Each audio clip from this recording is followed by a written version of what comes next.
We now turn to one of our regular features of the BioHealth Capital Region Forum, where we take a look at how the top 10 biopharma clusters are performing in the United States. And to give us this update, we have for the third year in a row, Alex Philippidis, who's the Senior Business Editor of Genetic Engineering and Biotechnology News. And he basically does a top 10 biopharma cluster ranking every year, has been doing it for many years. And one of the things we've watched is the BioHealth Capital Region climb to where we're number 4 now, and we have a goal to be a top 3 by 2023. Alex is going to briefly discuss each of the top 10 clusters, discuss how they performed during the pandemic, and also talk about the up-and-coming clusters that are challenging those in the top 10. Alex, welcome again to the BioHealth Capital Region Forum. Thanks, Rich, for your very kind introduction, and thanks to you and the BioHealth Capital Region for the honor and privilege of inviting me again to address the group virtually. Much appreciated.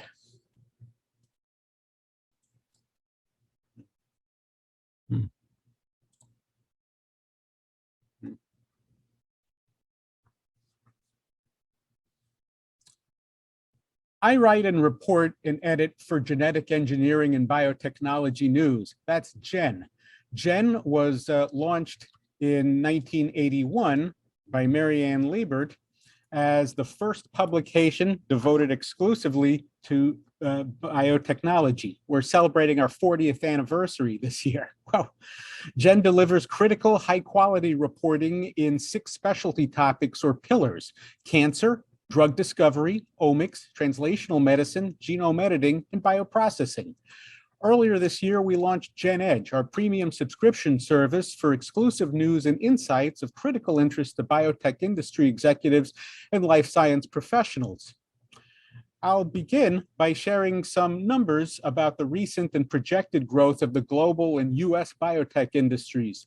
The global biotech industry grew 33% last year to cross the $1 trillion mark, according to Grandview Research, which projects a more than doubling of the industry to $2.44 trillion by 2028. More than half of that industry activity is generated in the US, where the industry group Pharma, Pharmaceutical Research and Manufacturers of America, has calculated $560 billion in direct activity last year. Pharma counts more than 811 direct jobs, supporting more than 4 million US jobs as of last year. Let's take a brief look at drivers behind the past year's growth in biopharma and life sciences. The most obvious driver of activity in the past year is the COVID-19 pandemic, which has led to hundreds of academic and industry collaborations and thousands of clinical trials. How many trials? 7,043 as of this recording, according to clinicaltrials.gov. There are more than 300 drugs and vaccines in development, according to GEN's COVID-19 tracker, which you can access through our website, genengnews.com. Companies that have grown on the strength of their COVID treatments have multiplied their workforces, but broader effects on regions are less certain. I can think of cases where companies' growth here and there has benefited a region, and we'll see some examples of that a little later, but it's hard for me to extrapolate that as a whole. One thing I can say is the pandemic has not slowed down the financing of startups. During the first quarter, biotech early stage companies received more than $10 billion in venture financing, according to the MoneyTree report by PwC and CB Insights, double the first quarter of 2020. Now, since then, actually within the last month or so, PwC has said it will no longer publish the public MoneyTree report.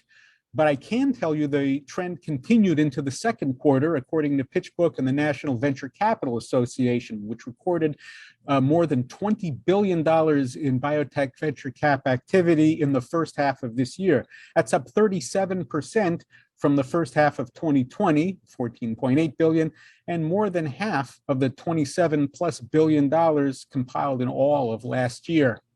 Another factor in terms of money is companies going public through IPOs, either traditional or the special purpose acquisition company or SPAC IPOs. So far this year, we had 49 companies go public in the first half and another 24 since July 1st. So far, close to $10 billion has been raised by these companies, not to mention 3 blank check companies which were formed to create future SPAC IPOs in biotech. Another important factor behind growing biotech and pharma activity is the change in treatment modalities beyond small molecule compounds and monoclonal antibodies. They include things that you've most likely heard of, like cell therapies, gene therapies, RNA-based drugs and vaccines, like some of the COVID-19 vaccines, which have reached patients.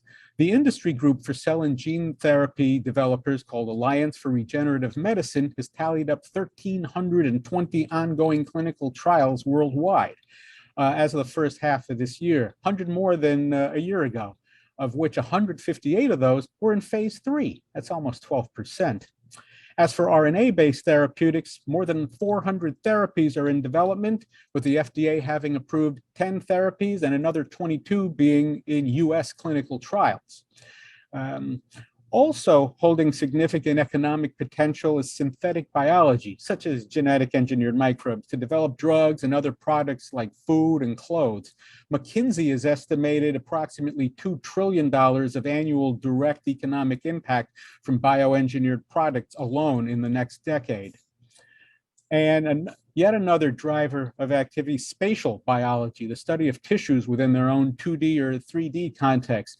Think of how a GPS captures our location coordinates in an area to create a map and track us within that map.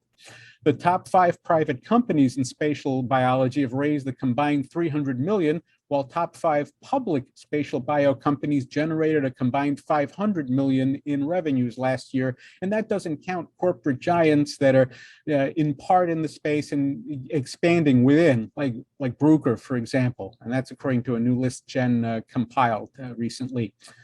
Now, let's meet this year's top 10 US biopharma clusters. The regions will most likely be familiar to you, but with some surprises on who's higher or who's lower on this year's list.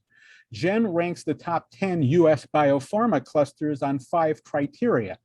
NIH funding is taken from the public NIH report database.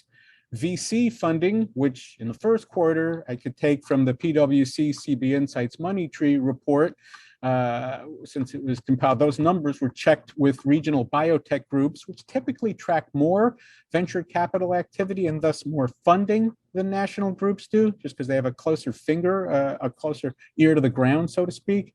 Patents are based on the number of patents containing the word biotechnology awarded since 1976 in cities and suburbs where companies are located. Lab space is based on the total size of market figures and millions of square feet, as compiled by several commercial real estate firms, including JLL, including CBRE, Cushman & Wakefield, Newmark, and some regional real estate firms. Jobs also based on numbers compiled by commercial real estate firms and kept by regional groups as well. Here's where I get my NIH numbers. It's a publicly available database. It's called the NIH report. And venture capital numbers, you see both the MoneyTree report, which that data goes up to the first quarter of this year because PwC said they'll no longer be compiling it. However, PitchBook and NVCA compile quarterly reports. Those are publicly available, so you need to register first for those. Also checking with regional groups for venture capital. Our patents, this is the USPTO patent full text and image database that I use. Lab space and job numbers from several commercial real estate firms, as well as the regional groups.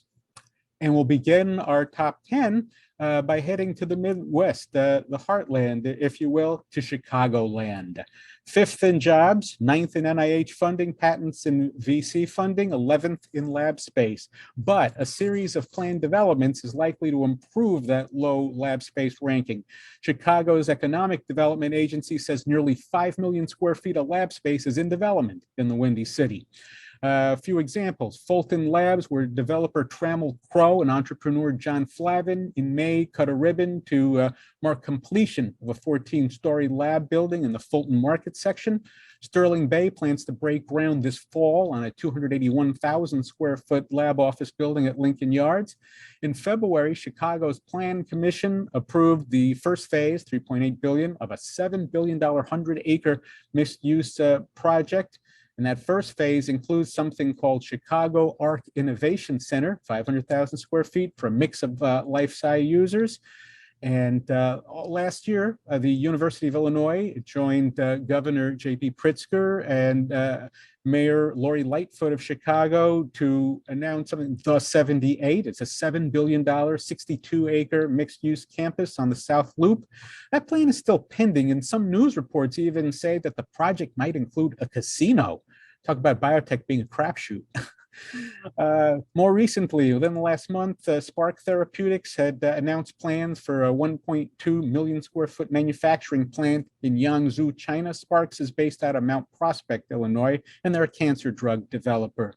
And earlier this year, Governor Pritzker enacted a program that provides a state match of up to $50,000 for qualifying Illinois companies that get an SBIR award. Now, heading east into Raleigh-Durham and Research Triangle Park, or RTP, North Carolina, 5th in NIH funding, 8th in lab space, 10th in patents, VC, and jobs.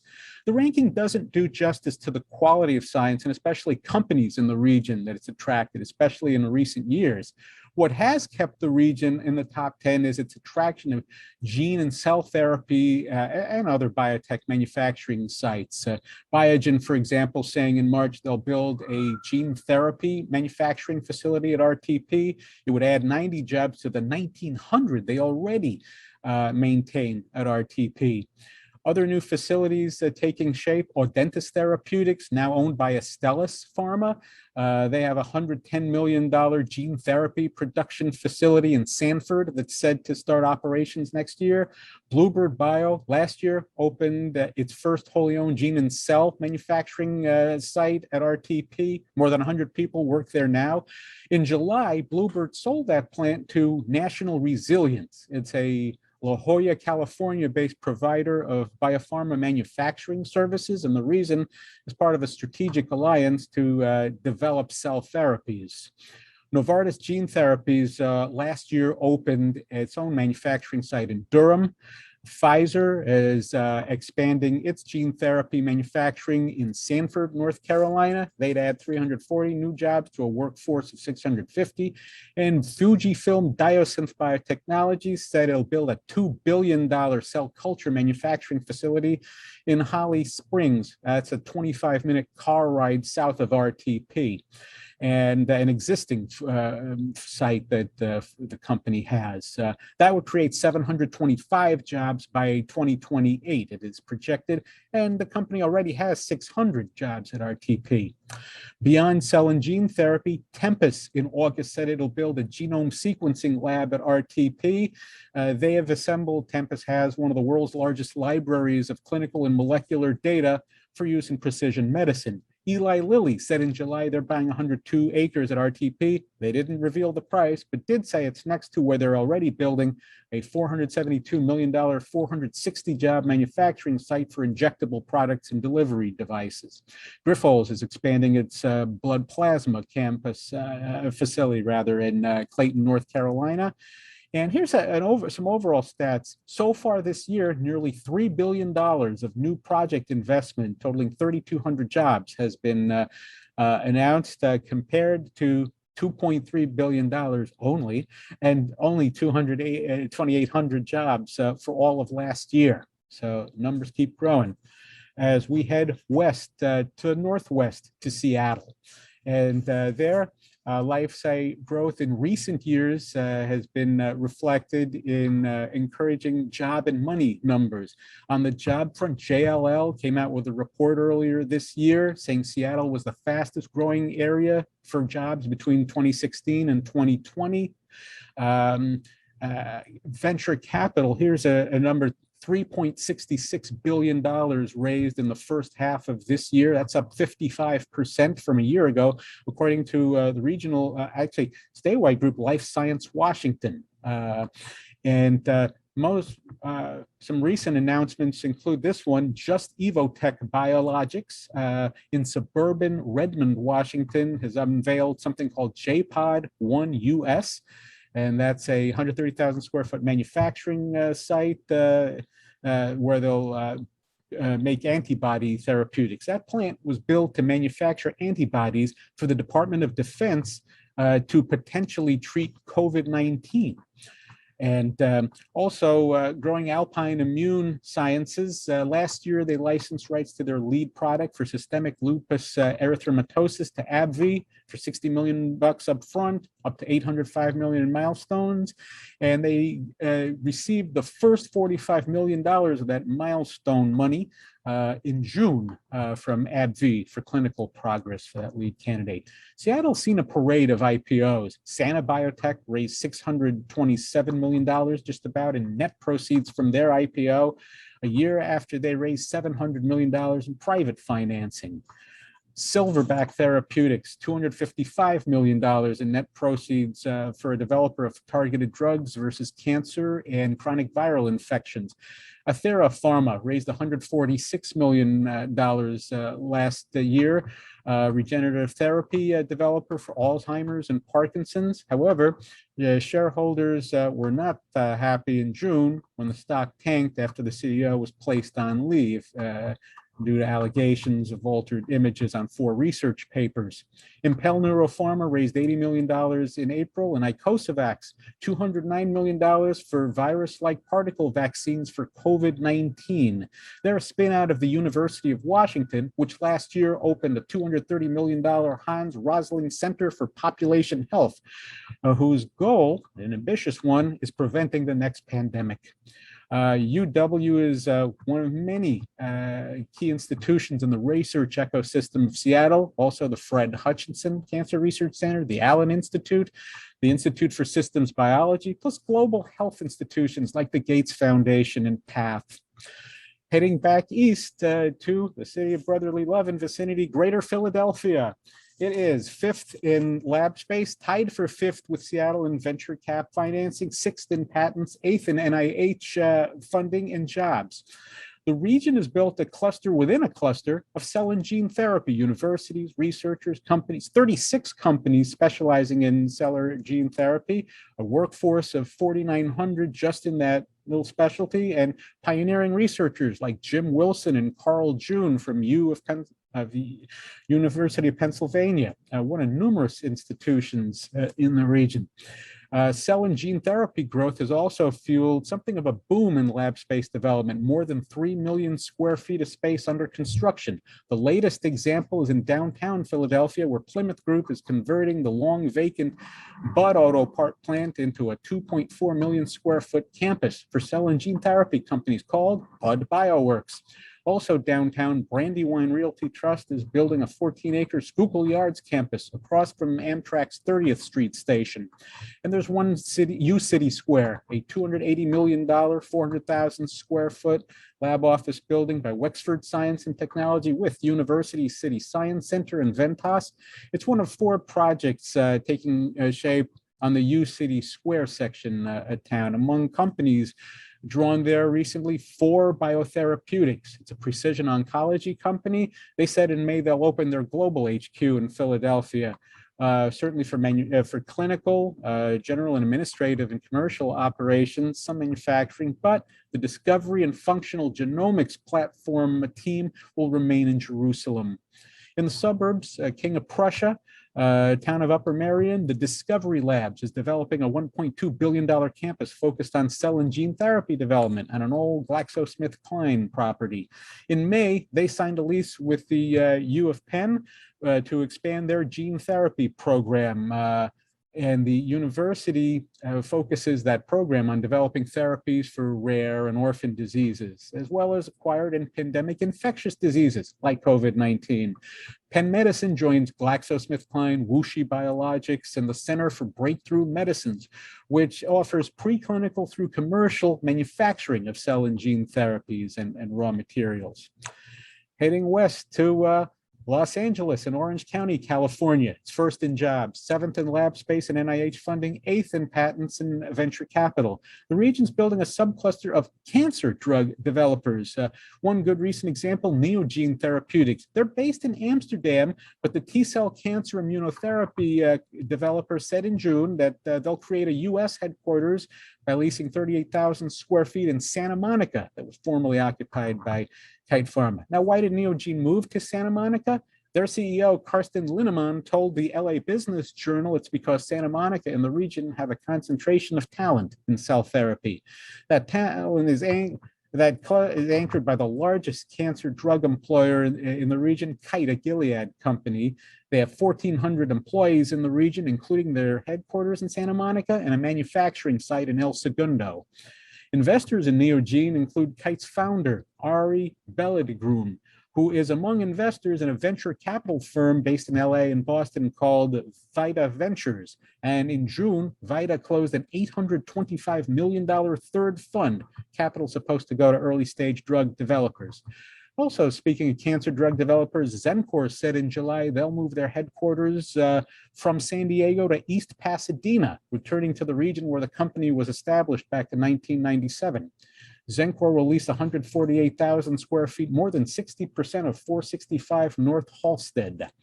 The biggest biopharma in the LA region remains Amgen, whose workforce grew by 900 or 4% last year to 24,300 staffers as of the start of the year. And Los Angeles County has committed $15 million toward a bioscience investment fund for startups. Taking a car ride south to San Diego, third in venture capital, fourth in patents, sixth in lab space, seventh in jobs, and 10th in NIH funding. The biggest biotech news lately has been made by a real estate developer, Alan Gold, whose IQHQ is transforming the Manchester Pacific Gateway property downtown, 8 acres, into a $1.6 billion lab office complex. Construction has begun, and they told the San Diego Union Tribune in June it'll be substantially completed in 2023. San Diego's cluster has built a concentration of genomics employers anchored by research institutions ranging from UC San Diego to the Salk and Scripps Institutes, not to mention sequencing giant Illumina, which wants to grow further by buying the cancer blood test developer based in Menlo Park called Grail, but it's running into opposition from regulators in the US and Europe. San Diego is an outpost for several biopharma giants, R&D labs by Lilly and Bristol Myers Squibb, as well as Japanese pharmas Takeda and Kyowa Kirin. Smaller homegrown companies are going public, most recently Effector Therapeutics, which in May agreed to merge with one of those blank check companies for a SPAC IPO, which would give it 50 million plus toward pipeline development. The deal was approved by the blank check company shareholders August 24th. And Maravai Life Sciences grossed almost $1.9 billion from their going public, which capped a year in which they moved, as well as their trialing biotechnology subsidiary, to expanded headquarters within San Diego. The space was completed in January. Heading back east to the BioHealth Capital Region, Maryland, Virginia, and Washington, D.C., third in lab space, patents, and sixth in jobs, seventh in venture capital financing. Now, here is a region where biotech really has grown as a result of COVID-19, but it's not just one company. COVID-19 has allowed the region to build on long-time assets, such as the headquarters of the FDA and the NIH and NIAID and its director, Anthony Fauci, not to mention Johns Hopkins, which accounts for half of the region's total NIH funding, and UMaryland and UVA as well. In August, the regional nonprofit Connected DMV announced the formal launch of a $2.5 billion global pandemic prevention and biodefense center to foster more collaboration among stakeholders on pandemic preparedness and avoidance projects. Their signature initiative would accelerate development of human monoclonal antibodies to treat the world's top 100 pathogens across 25 pathogen families. 5 of the top 10 funded companies in last year's Operation Warp Speed are based in or had substantial operations in the region, including Flow out of Richmond, Virginia, which last year went up to $812 million from over 10 years from BARDA, the Biomedical Advanced Research and Development Authority. toward manufacturing generic COVID-19 drugs. Novavax, you know about from its COVID-19 vaccine work. Its workforce has ballooned from 100 last year at the start of the pandemic to 500 as of June, with plans to increase to 800 through an expansion of its Gaithersburg headquarters. Also, Vigene Biosciences, which in May was being acquired by Charles River Laboratories. Charles River signaling it intends to expand its cell and gene therapy, contract development and manufacturing organization, or CDMO activity.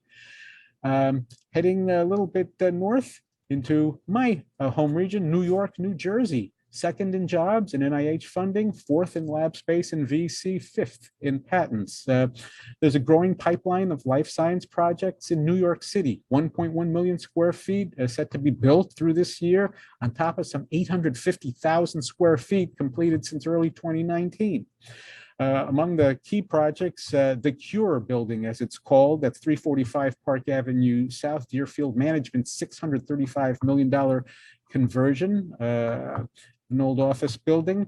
Taconic Partners and Moveen Real Estate are converting another building on the west side of Manhattan into 400,000 square feet of life-size space. And Alexandria Real Estate Equities by next year is expected to complete a third building at the Alexandria Center for Life Sciences on Manhattan's east side. It would expand the campus to 1.3 million square feet.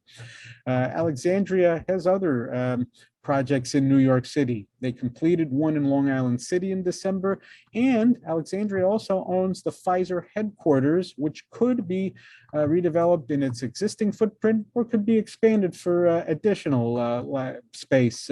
Pfizer has 4 years remaining on its lease, though. New York City, according to CBRE, already set a record for lab space leasing with 257,000 square feet leased through the spring. Most of that was the Icahn School of Medicine, taking space at 787 11th Avenue. A dozen academic medical centers in New York City are anchors and generators of life-size startups. A decade ago, the city and its economic development agency persuaded them to finally work together in order to grow life sciences in the Big Apple. And in the suburbs, New York and Westchester County, in July, Regeneron joined New York State officials to announce plans to add 1,000 jobs over the next 5 years at its Tarrytown headquarters as part of a $1.8 billion expansion. You may know of their antibody cocktail for COVID-19 and its use late last year on President Donald Trump. Depending how close Regeneron comes to fulfilling that 1,000 job goal, it could receive up to $100 million in state tax credits. Project construction is expected to be completed by 2027. Two other suburban mega developments are in the works, one a couple of miles west of Regeneron in Valhalla, New York, called North 60, the other at the Nassau Coliseum site on Long Island. And that project is expected to finally begin construction next year after a decade of talks. New Jersey, however, has most of the region's lab space, interestingly, and several big projects. One is the Cove in Jersey City, 1.4 million square feet of lab and office space on the Jersey City Hudson River waterfront. The other is New Brunswick's New Jersey Technology and Innovation Hub, where some institutional anchors were announced at the end of last year: Princeton University, Rutgers U, Hackensack, Meridian Health, RWJ Barnabas Health. Well, let's head west again. San Francisco, first in patents and VC, second in lab space, third in jobs, fourth in NIH funding. COVID-19 has driven a surge of VC funding and some pretty high demand for lab space. Genentech late last year won approval from City Council of South San Francisco to near double its headquarters campus at One DNA Way, as it's called, to 9 million square feet. And that could enable more than 12,500 people to work there, in addition to the 10,000 plus already based there. Among smaller companies, Senti Biosciences in South San Francisco has agreed to lease a site in Alameda for a cell therapy manufacturing plant. And further north in Vacaville, California, Agenus purchased 120 acres at the California Biomanufacturing Center property from housing developer AG Spanos. And it's a milestone in that city's efforts to expand its biotech footprint and try to establish itself as a center for biomanufacturing. Sana Biotech, which is based in Seattle, announced plans in July to build its own manufacturing site in Fremont, California, for T-cell therapies, human stem cells, and viral DNA. Now, finally heading back east into the top cluster the last at least 5 years, Boston, Cambridge, Massachusetts, first in NIH funding and lab space, second in patents and VC financing, and fourth in jobs. The statewide industry group MassBio put out its industry snapshot report in late August, had some interesting numbers, more than $4 billion in venture capital raised so far this year compared to $5 billion in all of 2020. They said jobs had grown by 5.5%, and lab space had doubled in space to 40 million square feet over the last 10 years. Talk about one example of COVID driving activities, Moderna. You know about their COVID-19 vaccine. The workforce jumped from 850 at the start of the pandemic to 1,500, and that's spring numbers, so the actual may even be higher. Company has said they'll add 155 people to its manufacturing site in Norwood, Massachusetts, in return for $2 million plus in tax incentives from the Massachusetts Life Science Center. In Cambridge, Divco West broke ground on a 10-story life science building, 375,000 square feet within Cambridge Crossing, their 43-acre campus. Last year, Cambridge Crossing welcomed Bristol Myers Squibb, which signed a lease to consolidate their Cambridge operations on that campus by 2023. And Sanofi sold its plant in Allston section of Boston to Resilience. Boston area also had its own parade of IPOs: Verve Therapeutics, Omega Therapeutics, Elicio Therapeutics, Immuneering, and Nuvalent, while Waltham-based Apellis won its first FDA approval in May for a complement inhibitor designed for a rare blood disease called PNH. And they would be challenging the longtime leader in PNH drugs called Alexion Pharmaceuticals. Now, finally, a look at some up-and-coming regions to watch in the next couple of years. One is Columbus, Ohio, where Amgen had announced plans to build an assembly and packaging plant in the Columbus suburb of New Albany, Ohio, while within Columbus, Forge Biologics, a gene therapy CDMO, is closed on $120 million in Series B financing. And they already run a GMP plant in Columbus that's dedicated to viral vector manufacturing. It's called the Hearth. The Denver, Boulder, Aurora area is also interesting. Two companies generating a lot of news. AGC Biologics, Korean-based, but they bought the old Avexis Novartis gene therapy manufacturing site in Longmont. And that's only 16 miles from where AGC already has a stainless steel mammalian bioprocessing facility in Boulder. Cogent Therapeutics, small molecule therapy developer, in April, they formed a research team by hiring from Pfizer a new chief scientific officer. And in July, Cogent agreed to lease 38,000 square feet of research and office space in Boulder. Houston, Texas, where Novartis Therapeutics raised $74 million. They're a spin out of MD Anderson. And the TMC3 Texas Medical Center 3 Research Campus will see expansion of the Texas Children's Pavilion for Women, part of Texas Children's Hospital. That'll take place over 3 phases, $200 million project announced in July. Last year, Texas A&M broke ground on an innovation plaza, a little mini campus within the campus. As we look ahead, a couple of challenges I take note on. COVID-19 and beyond being one. Since the virus is expected to become endemic as it mutates, one of several pandemics expected to emerge in coming years, regions that lead against SARS-CoV-2 are laying a foundation for long-term life sciences leadership. Also, life sci clusters will, as we're starting to see, attract companies and institutions in areas beyond drugs, not just cell and gene therapy, but genomics and synthetic biology emerging. And big emphasis on supporting clinical trials as healthcare providers play growing roles as anchors of clusters. Regions want to build infrastructure to support more clinical trials and larger clinical trials, such as by recruiting investigators and improving data analysis. And finally, thanks for listening. Let's stay in touch. We have just heard from Alex Philippidis with Jen on the top 10 biopharma clusters and their standings in 2021. And we saw that there was a little movement amongst some of these different regions in the United States, but we're still holding strong in the BioHealth Capital Region.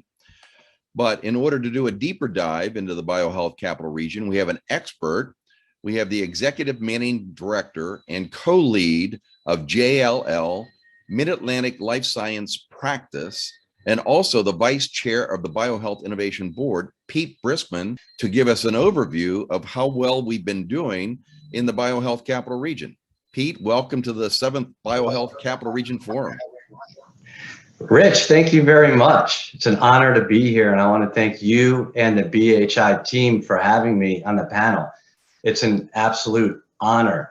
And Alex's information is so fascinating. It's absolutely terrific.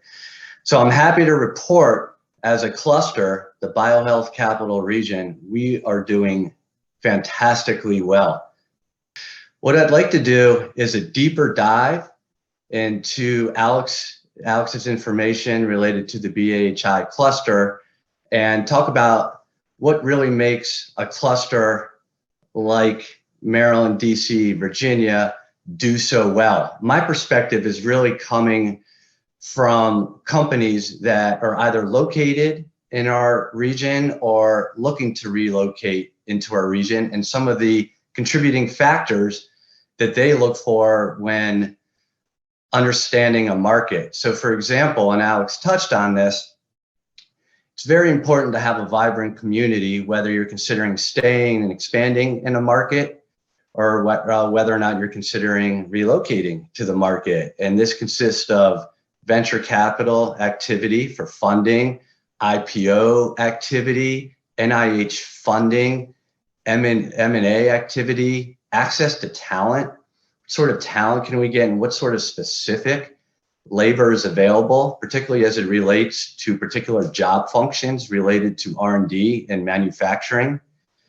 We'll learn today a little bit more about that, and what sort of incentives are out there that the state, county, and local jurisdictions have. And lastly, where does the jurisdiction or a particular cluster region stand related to education and access to federal agencies? And I think, as we all know, the BioHealth Capital Region is ideally located with NIH and FDA smack middle of its region. So I touched on venture capital funding, and one of the drivers is that in the last couple of years, venture capital funding has doubled for our local companies. In fact, over the last 5 years, it's increased by over 715%. The average tenant has been getting funded little less than $30 million, which it's a big jump, and there historically is a direct correlation between this sort of funding and growth by companies. Next slide, please. I touched on it earlier, but the BioHealth Capital Region has been fueled by IPOs recently. Public offering funding totaling over $962 million year to date. Sensi Biotherapeutics and Precigen are two companies that are leading the way in these IPO markets so far. Next slide, please. There's been a record high $2.3 billion in funding by NIH in 2020. And this year, the BioHealth Capital Region is on target to secure even more money, with already $830 million year to date. And this is a contributing factor to new technologies being developed and growing companies. Next slide, please. Historically, the BioHealth Capital Region has been early stage But with all this funding and NIH money and private equity and IPOs, you're seeing more M&A activity. Recent activity is Oncomune being acquired by Merck, Vigene Biosciences being acquired by Charles River Lab. And what that really means to the region is that it's maturing and it's going from pre-commercialization more toward commercialization and manufacturing. Next slide, please. So on the demand side, this has really been a contributing factor to the absorption of space. As these companies are growing, there's needs for different types of space. This could be office space, lab space, or manufacturing. And right now in the BioHealth Capital Region, vacancy rates for lab space sit below 3% at 2.5%, which historically has been closer to 10%. So right now, and you'll hear about it later on in the discussion, there is a need for new lab space and manufacturing space to be developed, and you'll see that developers are meeting this demand through a number of different ways. Next slide, please. The office market has experienced more vacancy over the last couple of years due to the pandemic and other contributing factors. However, conversely, the lab market, the vacancy rates are going down. And we're seeing an office market of over 20% vacant right now, and the lab market, as I touched on, below 3%. So this has opened up the door and opportunity for lab conversions, office conversions into lab, where you take the larger vacancy office space and you convert it to lab to fill the need. And that is one trend that we're seeing happen in our region. Next slide. When you look at different clusters around the country, including Boston, San Diego, Los Angeles, Philly, right now, the vacancy rate is lowest in the BioHealth Capital Region, which means that the demand right now is very, very strong for lab space and R&D space. Next slide, please. Next slide, please.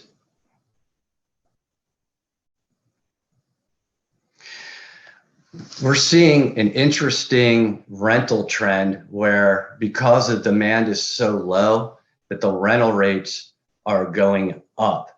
Historically, rental rates have been below $30 for standard R&D type space, but right now it's averaging a little bit under $37 triple net. So there's year over year growth of over 22% increase in rent.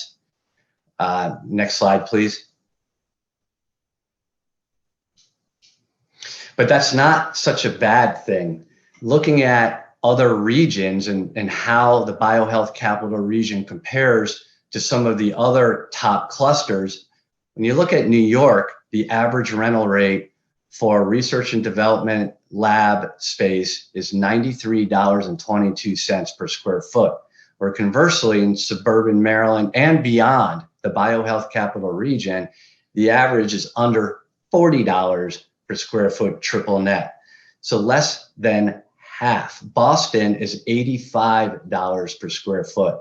So even though the rents are increasing in the BioHealth Capital Region because of demand and low vacancy, in comparison to all the other clusters, if you're a company looking for space and you need to grow either your manufacturing capability, et cetera, the BioHealth Capital Region is nearly half the average rental rate compared to the other top clusters, which makes it actually a bargain.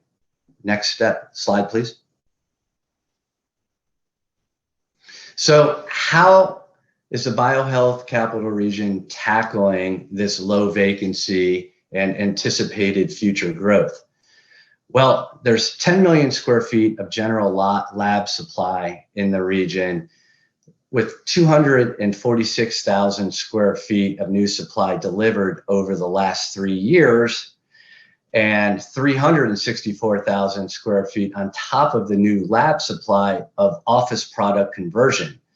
So over the next couple of years, there's another 853,000 square feet under construction, with the potential for another 1.8 million square feet and 662,000 square feet of office product under conversion into lab. So what we could see is an increase of nearly 35% of asset types, of lab asset types, which that should hopefully meet the demand of these growing tenants, because it's very critical when you're looking at these different clusters and where to relocate to. Not only are there a host of other things outside of real estate, but if you can't find space and you can't find the type of space that you're looking for, chances are you're not going to locate to that particular region. And what we're seeing in the BioHealth Capital Region is forward thinking and new development and office conversions to satisfy that demand. Next slide, please. Here's an example of some of the buildings under construction. And these owners include Alexandria Realty and the Manton. You can see it's different product types. It's trophy lab buildings that are being developed, and traditional R&D, to manufacturing buildings that are tilt-up warehouse being constructed to meet these manufacturing needs. Next slide, please. And we talked about office conversions. 700 Quince Orchard would be a good example of a former office building now recently converted to lab and manufacturing, where a group like Novavax will be relocating to that building and expanding into it and helping fight COVID and the pandemic and creating the vaccine so everybody can have access to it. Next slide, please. Okay, so what's the future of the BioHealth Capital Region, and where do we see the BioHealth Capital Region stacking up